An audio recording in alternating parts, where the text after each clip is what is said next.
All right, so the topic that I chose for this was following Jesus in our time, and I've since subtitled it "Living Christianly in the Upside Down."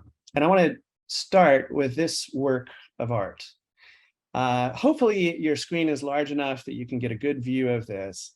Toward the top, slightly to the left of center, you'll see an individual who's wearing a splendid golden crown. And he's holding something that almost looks like a field hockey stick, but it's actually supposed to be the greater portion of the cross on which Jesus Christ was crucified. Now, the stories I'm about to tell you are not biblical, but they are common popular traditions. That after Jesus was crucified, the three crosses, his and the other two, were thrown into a pit that was somewhat behind Golgotha. This pit may have been a cistern that became a storage place for all of the detritus of death and execution. It may have been something like a grotto, but nonetheless, the crosses, as well as the nails, as well as the plate on which it was written, Jesus Nazarenos Rex Eudorium, right? Jesus of Nazareth, the King of the Jews, that all of these were thrown into this pit right behind the Golgotha.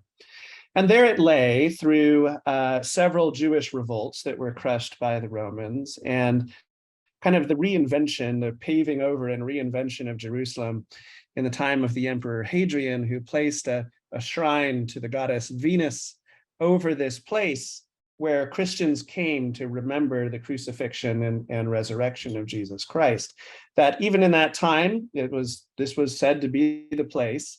And in order to cover over the traces of other worship, the Emperor Hadrian had this shrine placed there until the time of the Byzantine Empress Helena.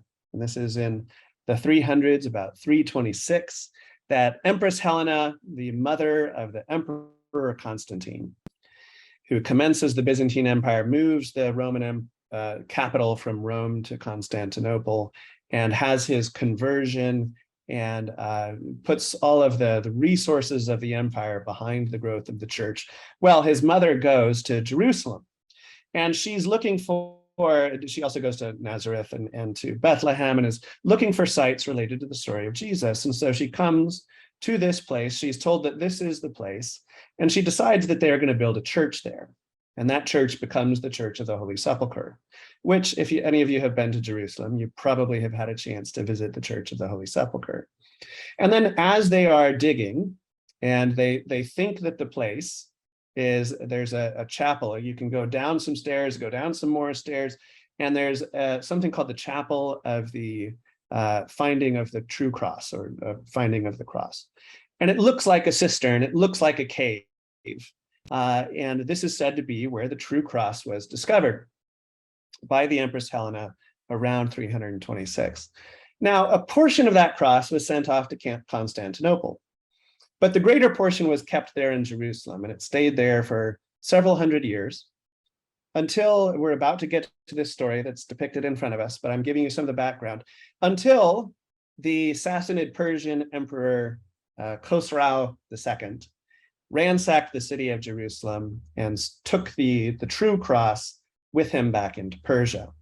Well, along comes this Byzantine emperor, Heraclius, and that is Heraclius that you see in this work of art. And Heraclius not only recaptures Jerusalem, but he goes and pursues the true cross and finds it, brings it back into Christian possession. And after a triumphal procession through various cities, he makes his way to Jerusalem. So you can see him here atop his brilliant white steed, and he's richly dressed in all of the paraphernalia of royalty at the time. And of course, that seems very natural. This is the kind of thing that emperors did in the Roman Empire and its subsequent, the Eastern Roman Empire, or the Byzantine Empire. When they had great victories, they would go around and they would have all the pomp and circumstance that is due to a great victor, an emperor, even more so. But he comes to one of the gates of Jerusalem, and you can see that the gate is actually filled in. So the gate closes up against him miraculously, and an angel appears above the gate and tells him, if you would enter into the holy city bearing the cross on which Jesus died, then you have to enter the holy city in the way that Jesus would have entered the holy city. Now move your eyes down and then over to the right, and you'll see the second scene in this story. You'll see Heraclius with that, he's still wearing the crown, which I think in the stories he's actually not, but maybe they wanted to make it clear who he was. But he's taken off all of his royal robes. He is now barefoot. He has literally come down off his high horse. And only then does the angel allow him to enter into the holy city, because it's simply inappropriate. It's simply wrong to bear the cross of Jesus in a manner that is up on your high horse, that is self-glorifying, right? If anything in the world could not be self-glorifying, it has to be the cross of Jesus Christ. Now, this story became captured in a lot of literature and paintings and tapestries and illuminated manuscripts, and it was shared in particular with those who were about to inherit great wealth and power. So it shows up, for instance, in what's called the Golden Legend, which is a medieval collection of sacred stories. It shows up in the prayer book of Charles V. Charles V, one of the great Holy Roman emperors. He was Holy Roman Emperor during the time of the Reformation in the early 1500s. And you can see this prayer book actually at the Museum of the Bible in Washington, D.C. And they do actually often open it to this page where you can see this particular work of art, in which this prayer book would have been shared with him as he was a kid, as a way of kind of forming the character and the spirituality of this person who was going to inherit enormous, enormous power, stretching all around the world, including much of the New World. And it was meant to convey to him something about the way in which people have to lead. That here's this picture of Heraclius, who would have been probably the most powerful person of his time, at a moment of extraordinary victory. And Heraclius is unable to have kind of this crowning extraordinary moment. But in order to follow in the call of Jesus Christ, in order to bear the cross that Jesus has given him, has to humble himself. And again, literally come down off his high horse and enter with bare feet, with bowed head, and with an aspect of humility. Now, we've already jumped from the 300s of Helena to the 600s of Heraclius to the 1500s of Charles V. Now we're going to jump to the 1800s, and then the purpose of this will all become a little bit clearer. So I wrote my dissertation on the Danish philosopher Søren Kierkegaard. Hopefully some of you have read Kierkegaard and enjoyed his writings. I'm not going to talk a lot about Kierkegaard. It takes a substantial investment of time to say anything with great clarity about Søren Kierkegaard. But I do want to talk about one thing, and it is that Søren Kierkegaard is somebody who was exquisitely sensitive to this kind of inversion, this inversion of the world's expectations, that in this moment of great victory, this moment of great glory, it actually has to be a humiliation and basement. He talks about a ladder, that the higher you climb it, actually the lower you go. And the further you go, the more you suffer, and in that suffering, you're drawing closer to God. Kierkegaard talked about these things in part because he felt that there was essentially two different worlds that were ordered according to two different senses of what is the highest good. So let me jump to that here with this extremely crude graphic that I put together myself this morning. Usually I have other people to put together graphics, but not on a Saturday morning. So imagine that you are kind of starting life there in the middle. That's the self. This is you. And if you have one vision of what is the highest good, then that's going to order your life in certain ways. And all the secondary and tertiary goods are going to take their place within a structure that leads toward that summum bonum, or the highest good. So those secondary and tertiary things, they're only good insofar as they lead to the highest good. But somebody else could have a very different highest good, right? Something that is their object of ultimate concern, something that they think is the end all and be all of existence. And thus, some of the things that look like goods to you may actually not look like goods to them because they're leading in the wrong direction. Now, one way that, one paraphrase of the way in which Kierkegaard would put this is being oneself with God is the highest good. Okay. To rest transparently in the power that posits the self. In other words, to rest in faith in God, our creator, who is the one who determines us and shapes us and makes us to be who we are. Now, the other way of pursuing life, of course, is to be oneself apart from God. That I don't need God. This is, the Garden of Eden. I don't need God for knowledge of good and evil. I don't need to pursue life in the same way that I want to be myself apart from God. I want to achieve self-actualization. I want to grow in the ways that I want to grow. And when that's the case, all of these lesser goods are very different. And so what Kierkegaard is pointing out is that sometimes there are things that might seem good unto themselves, like think about Heraclius, like wealth and power and comfort and achievement. But if they're leading you away from the highest good, they're not actually good.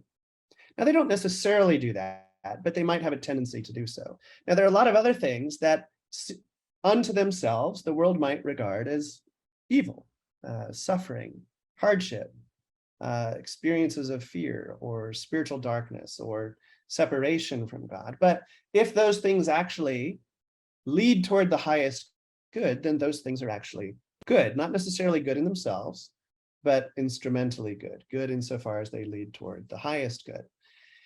And the point here is that when we believe that the world is right side up, the truth appears upside down. So if you're pursuing your life in one direction and the entire world around you is pursuing life in a different direction, they're going to seem upside down. You're going to call things good that the world is going to call evil, and you're going to call things evil that the world is going to call good. You're going to call things true that the world would call false, and false what the world calls true. Right? You're going to call some things foolishness, that the world calls foolishness, wisdom. And some things the world calls wisdom, you're going to call foolish. And Kierkegaard thought that this could be the case even within the church. And he would call that Christendom. This is kind of the part of the church that is building the kind of its own worldly empire. And you could think of it as that part of the church that has absorbed the rest of the culture rather than the other way around. So we live in the upside down. You sometimes hear people talk about an upside down kingdom, right? And that makes sense in a way, but the point here is rather that it's not that the kingdom of God is upside down. It's that the world is upside down, and when you're living in that way, then the kingdom seems upside down, right? When you're living in the kingdom, then the world seems upside down, and when you're in the world, then vice versa. Now, if you're getting some Stranger Things vibes here, I don't blame you. I'm a fan myself. The language of the upside down kingdom has been around for quite some time, even before Stranger Things.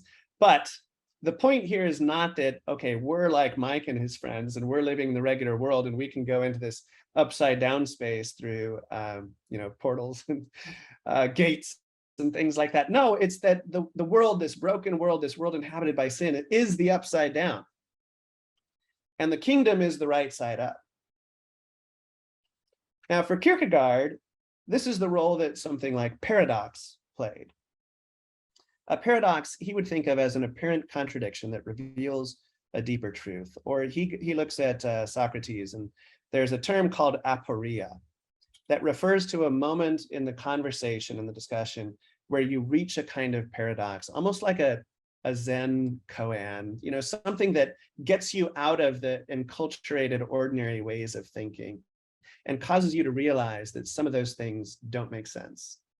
And a paradox functions like that in the thought of Kierkegaard. It shows you that the world that you've been inhabiting is actually upside down. So paradox, I gotta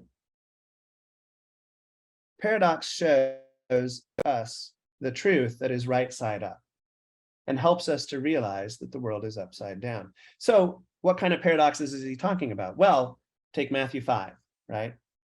The Sermon on the Mount.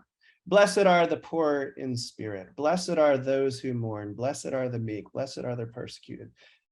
Blessed are you when people insult you, persecute you, and say all sorts of evil against you for my name's sake. In all of these ways, now that a lot of Bible translators feel like that word blessed, well, we've kind of inherited that. It's not necessarily the best translation. It's actually fortunate.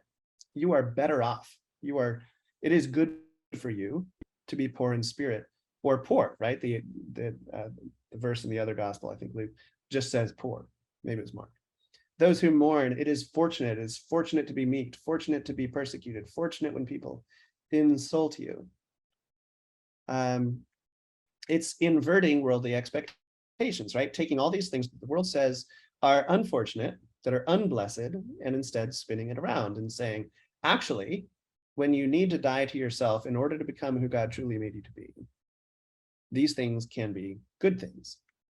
Isaiah 55:8, I think there are some verses that kind of give us some context for these sorts of things, that my thoughts are not your thoughts, neither are my ways your ways, declares the Lord. Just giving us these little hints that, okay, the things you think are good and true and beautiful, I may have different views on those things. Romans 1:21-22, and you'll have to forgive me because it's part of the screen is blocked by everybody's kind of the film strip of everybody's pictures, but I'll do my best to read these. For although they knew God, they neither glorified him as God nor gave thanks to him, but their thinking became futile and their foolish hearts were darkened. Although they claimed to be wise, they became fools. So kind of an inversion of the wisdom of the world is foolishness to God, and the foolishness of God is wisdom, is true wisdom. That's why, for Christ's sake, I delight in weaknesses, in insults, in hardships, in persecutions, and difficulties. For when I am weak, then I am strong. Right? Another inversion. Weakness is strength. Strength is weakness. So what the world would consider weakness is strength in the eyes of God because of that dependence that it cultivates upon him. And what the world thinks of as strength can actually be weakness in the eyes of God insofar as it makes you feel self-sufficient unto yourself, right? Matthew 20:16. So the last will be first and the first will be last. These are all very well known, right? Matthew 20:26. Whoever wants to become great among you must be your servant. So the first shall be last, the last shall be first, the great are the servants are the great. James 1:2, consider it all joy, my brothers and sisters, whenever you face trials of all kinds. So again, what the world would consider not joyful, not good news, actually can be good news. Now, with all of that in place, I want to mention 4 chapters in my own story. And this is not because I view my life as exemplary in any respect, or because I think, this is what it looks like to follow Jesus in our time. I am not so bold as to, or arrogant to think that that is true. I know it's not. My life is riddled with sin and failure to be who God calls me to be. But it's the story that I know. And in an alumni group where we want to get to know one another, I thought I'd share a little bit of the lessons that I've learned along the way, or of steps in my journey, my attempt to understand what it means to follow Jesus Christ in our time. And I'll be as quick as I can be with these things. So the first chapter of my life was one of athletics. If you were sitting here with me in the hotel room, you would see it doesn't look like it, right? I have a full-on dad bod at this point, but at a certain time in my life, I was an elite gymnast. And I started gymnastics when I was 8. I won a state all-around title when I was 10. I joined the national team, the junior national team, when I was 12. Won my first national all-around title when I was 15, and competed internationally for the U.S. and won other titles and all of this good stuff. And I went to Stanford as an undergrad, and I competed there. And I had extraordinary experiences of triumph and joy, and extraordinary experiences of injury and failure and brokenness, and a lot more of that than I had of former. This is one of the great things about sports, one of the great things about a sport like gymnastics. You are going to fail 99 times before you get something right. And eventually you'll fail a little bit less and a little bit less, but it is failure that teaches you how to succeed in gymnastics. And you're going to encounter a lot more failure over the course of your life than you are your athletic life, than you are of victory. Gymnastics is kind of, you either win a gold medal at the Olympics or that's, you kind of fell short of your goal, because that's the thing, right? That's the stuff for the gymnast. So all of this led to my sophomore year at Stanford University, and I went to down the street to San Jose State for a dual meet early in my sophomore season. And I'm warming up for the competition, and I jump up on the high bar, and I'm doing a triple backflip dismount. And I'd only done it a couple times, actually over in a competition. And the bar was loose, and make a long story short, instead of going up and away from the bar, I just went straight up over it. And I didn't have enough rotation to make it around 3 times, and I knew it. So I came up out of my tuck. You know, you're tucked into a little ball. I came out of that, and I managed not to hit the bar on the way down, but I landed partway on the mat, partway off, and it felt like a hot water balloon had burst inside my neck. It wasn't super painful right from the beginning. And I checked to see that I could still move my hands and feet. Okay, I could. So I jumped back up on the high bar and continued to warm up. Went and tumbled on the floor exercise. That was the last rotation and warm up. Competition started. I compete on the pommel horse. And by that point, it's getting really painful. So after that, I stop out. And being a young man who thinks himself invincible, as young men are wont to do, I still didn't go into the hospital for a couple of days. But when I do, they absolutely freak out. And they rush into the room. They say, sit up straight, look straight forward, and don't move. And before I know it, I'm put into a wheelchair and I'm wheeled up to a room, and they're drilling into my head in order to put a halo around my head and immobilize my neck. And the doctor, the neurosurgeon, comes in literally as they're screwing this thing into my head. And it's about as pleasant as it sounds. And he says, Mr. Dalrymple, you've broken your neck, and it is a miracle that you're not paralyzed. And in fact, my neck had been badly broken. There were pieces here and there of bone and cartilage, the discs. And there was traumatic damage of all different varieties inside of my neck. So this was the end of my gymnastics career, right? I had been working all of this time to achieve this, and it had been an extraordinary laboratory of faith for me, God showing his faithfulness in the good times and in the bad. And in a lot of ways, it was so apparent that actually victory was pretty spiritually risky, right? You start to think too highly of yourself. All of the hard times, wow, God showed his faithfulness, and it was so educational. And I went through all of that, and I thought that it was supposed to lead to Olympic glory. I thought it was, all about this one shining moment. And yet that story gets cut off, right? And so suddenly the story that I thought I was leading and the identity that I thought I had was just taken away. Now, in the midst of that, in the midst of the hospital, I experienced the love and the presence of God in a way that I never had before, much more tangibly, much more powerfully. And to be honest, in the midst of that, I was pretty overjoyed. I was pretty overjoyed. And even, as they're telling me what happened, I started to laugh, and they asked, do you understand what we're telling you? And they thought I was having some sort of delirious reaction.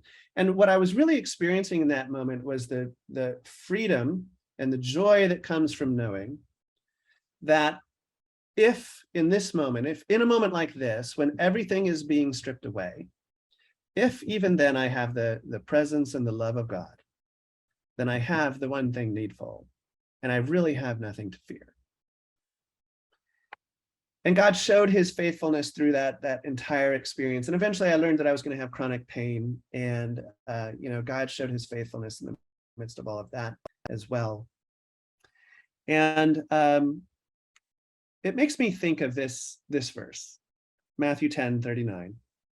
Whoever finds their life will lose it, and whoever loses their life for my sake will find it. Now, it was entirely possible, right, that I could have gone on and had my moment of Olympic glory and retained my humility and been a supple instrument in the hands of God. But knowing myself, that probably was unlikely. I struggle with pride as much as or more than the next person. And it's quite possible then that finding my life in this way would have meant losing it. And losing what I thought my life was in fact a far greater blessing to me. And so people ask me, if you could go back and not do your gymnastics career and have the injury and the chronic pain that comes as a result of it, would you do it? And the honest answer is no, I would not change a thing. What I learned in the midst of that, what I gained was so much more valuable. This verse, where Paul, writing in Philippians, says, if someone else thinks they have reason to put confidence in the flesh, I have more. And then he goes on and lists all of his achievements, right? That he, all of the things that would build up his credibility in the eyes of others. And he says, but whatever were gains to me, I now consider loss for the sake of Christ. I consider everything a loss because of the surpassing growth of knowing Christ Jesus, my Lord. I consider them garbage, that I may gain Christ and be found in him. So, point one, and these will get shorter. What does it mean to follow Jesus in our time? It means, among other things, to die to the idol of success and to lose, and to embrace that, to lose our lives, but to gain more in losing than we ever could have gained in winning. Chapter 2, academia. So like many of you, I had a sojourn through the ivied halls of academe, and that was beautiful, and it was lovely. So after my undergrad, I had three and a half years actually at seminary, because I ended my undergrad. Long story, but I ended my undergrad in the middle of the year, so I had a little bit of extra time at seminary to get back on a regular academic schedule. And then I went to my PhD program at Harvard, which is why I'm connected to all of you fine people. And in the midst of my academia, I want to focus on one experience, and that was during my seminary years. So for me, my undergraduate years were years of it, just remarkable spiritual life. And part of it, a big part of it, was that experience that I just mentioned to you. But also just the vitality and the beauty of the undergraduate fellowships and being amongst other people who are passionate about their faith and who are my peers. That was great. And then, I had a second surgery on my neck during my seminary years. And in that surgery, everything went wrong. And it was not what I was expecting at all. In some respects, I thought, oh, maybe it'll be good for me to have this second surgery, because the first was such a spiritual mountaintop. And the second was just the opposite. And they kind of botched the medication and the recovery, and it became clear that I wasn't receiving any pain medication. And then they gave me, for the first 24 hours, I was in a lot of pain. And then they gave me something else that just caused what's called dysphoria, which is the opposite of euphoria. And I came out of that experience really struggling with my faith. And I went around and I was talking to some of my professors. You're at a seminary, you can talk to theologians, you can talk to pastoral theologians, etc. Nothing really seemed to help very much, until a friend of mine went off and he did a Jesuit retreat. And he came back from the Jesuit retreat, and I just noticed right away that the language he was using was very different. He was saying Jesus this and Jesus that. I was walking with Jesus and Jesus showed me this. And you would think that might be ordinary language at a seminary. It certainly wasn't at the seminary that I attended. I think that because we all were working our way toward intellectual respectability, we didn't like to use the language of Jesus so much. Jesus Christ, the second person of the Trinity, right? The Son of God, all of those things you could say, and they sound intellectually respectable. But Jesus walking and talking with Jesus, that seemed like that's kind of the language that of Bible thumpers or something like that. I was at Princeton Theological Seminary, come out of very much an evangelical background, but I was at a different sort of seminary for academic reasons. And it was just to hear my best friend come back and use this language of it, what is it effectively a personal relationship with Jesus Christ, right? I was just struck that I had forgotten my first love, that I had become in some ways enthralled to the idol of intellectual respectability and had put aside the language of Jesus and become embarrassed of it. But we in evangelical circles, we talk about a personal relationship with Jesus Christ. And I think sometimes maybe I had grown embarrassed about that kind of language. But it has a rich history.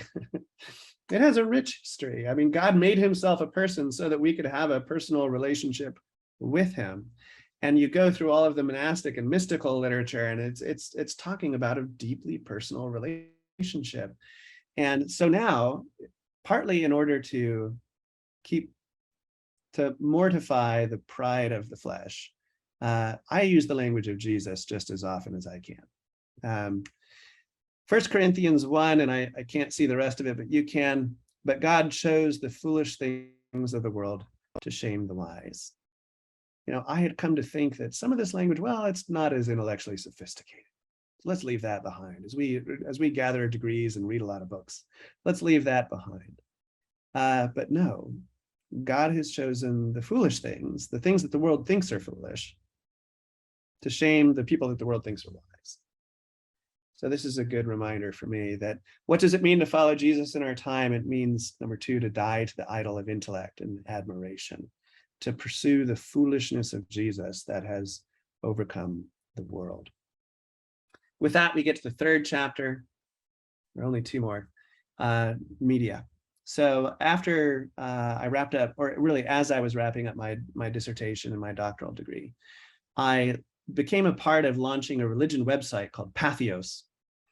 And the idea of Patheos was to reproduce online the marketplace of religious ideas and make it better, to get the best writers that we could to the most important questions in life, and hopefully make that whole conversation about life's most important questions more informed, more charitable. And that was very much the goal. And so I came on to be the managing editor of the Evangelical Channel and cultivate the right kind of voices. But then also there were portions of the site that would be more about where we'd have a public square, and we would post questions, and then all of these different religious groups would comment on those questions. And again, we're trying to build a better conversation. And I, as a Christian, just believe that the truth will win out, and that it's good to have an exchange of views on these things. And I wanted to have the best Christian voices in that conversation that I could. So I became a part of this. And I ultimately decided not to go into a full-time academic position, but instead to do this. And I loved it. And it was exploding. This is at the dawn of the social media era, and the blogosphere was exploding, and we were riding the crest of all of that. And we became very quickly the world's largest religion website. But some things started to happen that were not what we intended. All of our attempts to get people of multiple faiths to talk to one another and with one another about objects of similar concern, those by and large didn't work. What people did instead, everybody kind of wanted to be within their vertical. Everybody wanted to be within their sphere, and then kind of lob bombs at one another, right? And this is really when virality was becoming a thing. And what became clear, so eventually we had, let's say, over 1,000 different blogs. It was kind of like a Christian Huffington Post or something like that, if you remember that. And we had 1,000 different blogs, and they were, let's say, publishing on average 2 posts a day. And people would be compensated based on the amount of traffic that they generated. And so they posted frequently, and we had 2,000 different experiments on any given day then that we could look at the analytics and see what was working. And what became apparent very quickly was content that was instantaneous, right? You've got to be, if you want to get that link at Drudge, or you want to get the link at other websites, and you want things to spread on social and search, you've got to be the first one to publish. Which means if it's instantaneous, it's not going to be deep, right? It's not going to be very well thought out. So instantaneous, superficial, angry, hyperbolic, exaggerated. If you're, it can't just be that this is a terrible thing, and this has to be the worst example ever, right? Everything has to be kind of dialed up to 11. If it was pouring scorn on people of other beliefs, then those were the things that took off, right? Nothing sells better than scorn. And what was apparent was that it was kind of the scorn merchants who were really able to build a huge following and able to build a lot of revenue for themselves. And that applied at our site as much as it did others. Now, we did everything that we could to make Patheos a place where the conversation is better, but the forces there were just overwhelming, and the incentive structures were so powerful that if that's how you make a living, is by generating traffic and building your following, and you can do that, you can do that by pouring scorn on someone who feels differently, then it's almost irresistible. And if you don't do it, somebody else will, and they'll take your audience, right? And that's the way that media marketplace has taken shape and becomes so fragmented, so balkanized, so extreme, to the point where today you have all of these different groups living in their little, micro communities and micro media spheres, and it's become incredibly difficult to talk to one another. Now, a different group of alumni, some Stanford friends and I reconnected not too long ago. This was in the midst of the last election cycle, 2020. And I'm not getting, coming down on any one side politically, but the point is that we got back together, and because we needed to talk about what was happening in our families and our communities and our churches. And we were just seeing such division and enmity and rancor and mutual suspicion, but even mutual incomprehension, right? Where husbands and wives who formerly understood one another suddenly felt like, I don't know you anymore. Or parents and children, right? Members of a small group, or members of a church, or neighbors who used to be shoulder to shoulder on a lot of different things. Suddenly it felt like they were occupying entirely different informational worlds. And I'll never forget one of the things that one of my friends said is that, these are my people. These are the people who shaped me growing up. These are the people I've agreed with for all my life. And now I don't know who they are, or maybe I don't know who I am. And she was just being humble, right? She thinks they're wrong. They think she's wrong. Who's to say? But the point is that people we were once together with, now we find ourselves on opposite sides of a chasm, and that gap, that gulf, is just growing wider. Now, there are rays of hope. And what I'm suggesting here is that when the world is going one way, part of our job is to go the other way. That's the inversion of values, right? That where the world idolizes building influence, we need to pursue the opposite. Where the world idolizes scorn merchants and hate sellers and people who are making a living by being strident and arrogant and accusatory, self-righteous, that what the kingdom calls us to do is the inverse, because all of that is upside down. So think of 1 Corinthians 1 here. God chose the weak things of the world to shame the strong.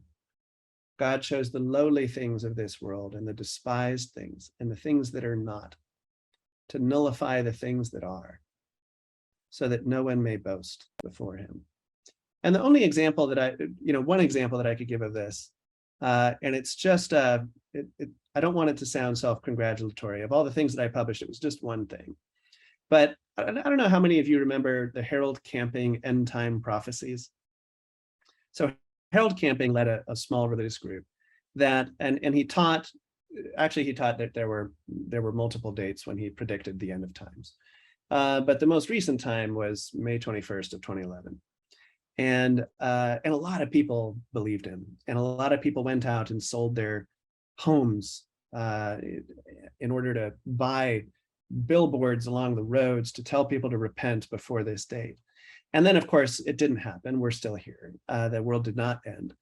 And so the internet suddenly became this cataract of mockery and abuse. And in the middle of that, honestly, I felt terrible. I felt bad. But I didn't think these were bad people. I didn't think these were foolish people. I think these were people who yearned for something that you're actually supposed to yearn for, and really believed that it was coming. And so I published something that was, I called it an open letter to Harold Camping. And it was just kind of a discordant note. It was a note of compassion in a world that was filled with scorn at that moment. And I think because it was so against the stream, it actually did well. And so I took that as a little lesson of what we should do in the midst of this kind of craziness and scorn. So what does it mean to follow Jesus in our time, to die to the idol of influence, to love the enemy, quote unquote, when no one else does, to pursue unity, humility, and kindness when the world is full of division, arrogance, and rancor.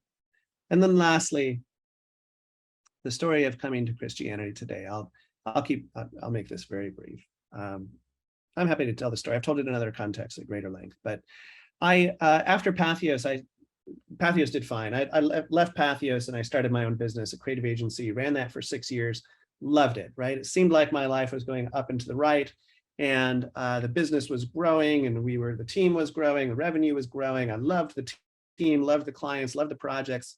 It was all fantastic. We got to work on some really extraordinary things. And then out of the blue, an executive search firm contacts me and says, do you want to throw your hat in the ring for this position at Christianity Today as president and CEO? And I said, no, absolutely not. That's not the vision. I love what I'm doing. I can't imagine leaving my job. Can't imagine leaving my business. Can't imagine my wife leaving Atlanta. And they said, are you 100% no or 99% no? And I said, I felt like I should at least pray about it. So I said, well, I'll pray about it, but 99% no. I really can't imagine it would happen. So I prayed about it for 2 months and nothing was changing. But at the end of those 2 months, I was really praying at this point, God, give me some idea that I can share with Christianity Today, and then I can drop out of the process. And because I wanted to give something for the time that they had invested, and I didn't want to take one of the final spots. But then it happened September 28th of 2018, when I was getting ready for bed and the rest of the family was already in bed. And what I heard in that moment in a way that I never have before, and that I probably would have been skeptical of if it hadn't happened to me, to be honest. What I heard in that moment were the words, "My bride is beautiful, she needs a storyteller."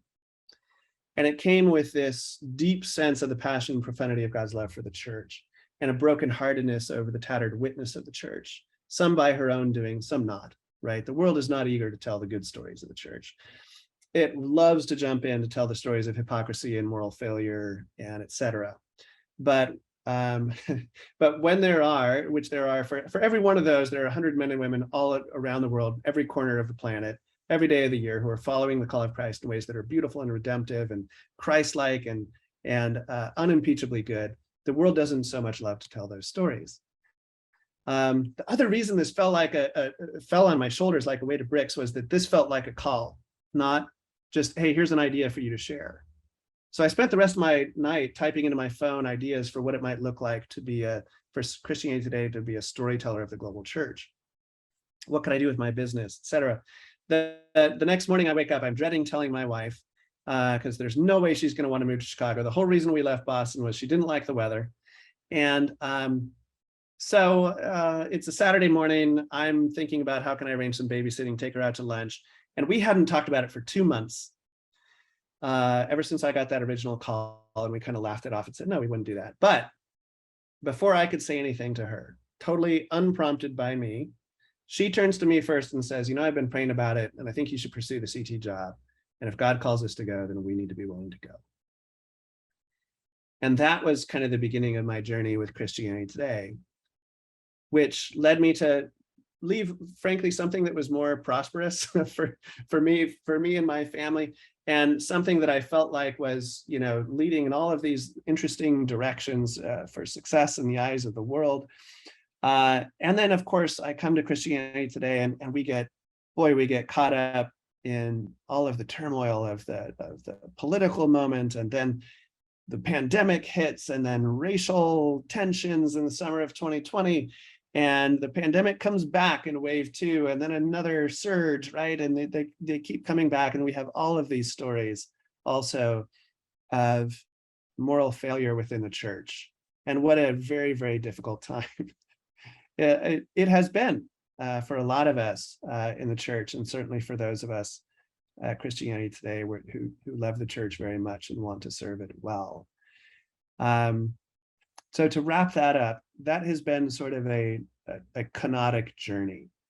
If you're familiar with this concept in theology, kenosis is a kind of self-emptying, to be completely receptive to God's will, putting aside all of your own ambitions. And then the passage that I think of here is in Philippians 2, have the same mindset as Christ Jesus, who, being in very nature God, did not consider equality with God something to be grasped. Rather, he made himself nothing, and therefore God exalted him.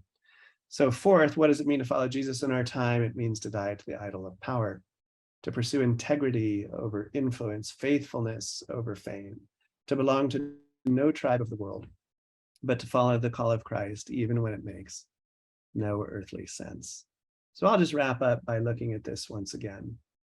This is the inversion of values. This is the upside. He's in the world that he thinks is right side up at the top, but he's actually in the right side up world at the bottom, where the truth is the truth, where what is good, where things that we should value are actually valued. So Jesus Christ, what does it mean to follow? Well, Jesus is always the same yesterday, today, and tomorrow. His character and his word do not change. But because we pursue a different highest good than the world does, we in the world will live in kind of upside down, different realities. But again, it's not that the kingdom is upside down, the world is upside down, the kingdom is right side up. We have so much to gain from losing and so much to lose from winning. Sometimes following Jesus means giving up your power, your platform, your prestige. And God may give it back again, but that is up to him to decide. And sometimes following Jesus means lowering yourself canonically, not grasping at greatness, the greatness like Jesus had, but becoming a servant. Now, God may lift you up again, but that is his to decide. The only times Jesus was lifted up, Jesus never lifted himself up, right? He never built up his own platform. He was lifted up twice. One was by the devil, when the devil was tempting him. And another was when he was lifted up on the cross. Those are the two times he was lifted up, except for the third time, when God chose to lift him up in the way that Philippians talked about. That Jesus humbled himself, made himself a servant, even unto death, and God chose to lift him up. And I think that's our model. So I'll stop there. Thank you, guys.